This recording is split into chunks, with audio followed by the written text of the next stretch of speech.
The harsh truth about money nobody tells you. Have you ever heard someone say, "If only I had more money, all my problems would be solved"? That is a very common belief, and I guess you to have the same belief. But the uncomfortable truth is, being obsessed with money can actually make you poorer, not richer. Sounds crazy, right? But hold on, let me explain. Money itself is not real wealth. It is just a means to claim wealth. Real wealth is food, housing, energy, skills, and services. Think about it this way.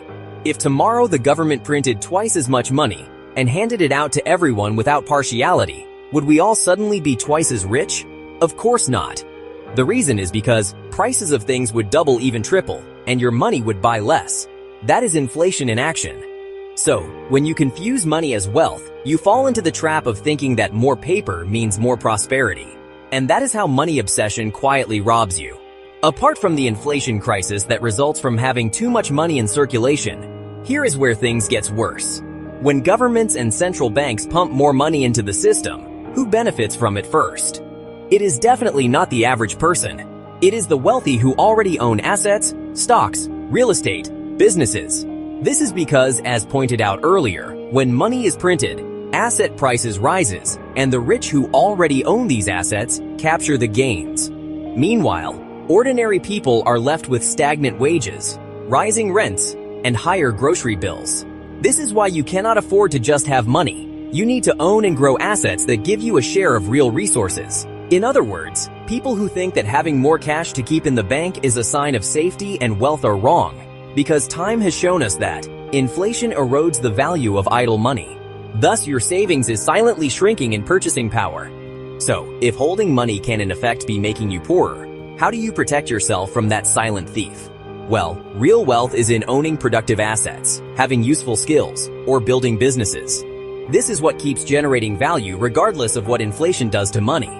Now, the reality is, not everyone can be an expert in high-paying skill or build a successful business. But everyone, including yourself, can own an income-generating asset called investment portfolio.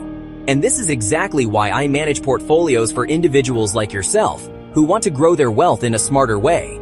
Through my cryptocurrency and Naira domicile fixed income fund management, I focus on real growth, not just chasing numbers on a screen. The goal is to give your investment portfolio with me consistent, reliable returns that protect your future from the silent erosion of inflation and poor money habits. Because when you think wealth equals money, you are more likely to chase quick wins, such as get-rich-quick schemes, hoarding cash, or splurging on status purchases. That keeps you stuck in the same cycle. Meanwhile, those who understand the game focus on resources and ownership. They build their investment portfolio assets. They invest in skills if possible. In other words, they accumulate things that money only represents, and that is why they keep getting richer. The summary of everything I have said so far is this: money obsession blinds you. It keeps you focused on the paper, while others focus on the real resources. If you really want to protect your future, do not just chase money. Focus on owning and managing assets, which include having an investment portfolio. And if you are ready to take that step, my portfolio management services can help you do exactly that. Because money is just the ticket, but resources are the actual show. If this video made you rethink the way you view wealth, hit the like button and subscribe for more insights on money, investing, and protecting your future. Also, drop in the comments what you think real wealth means to you. And if you are interested in working with me directly, check the description below for details on how to get started.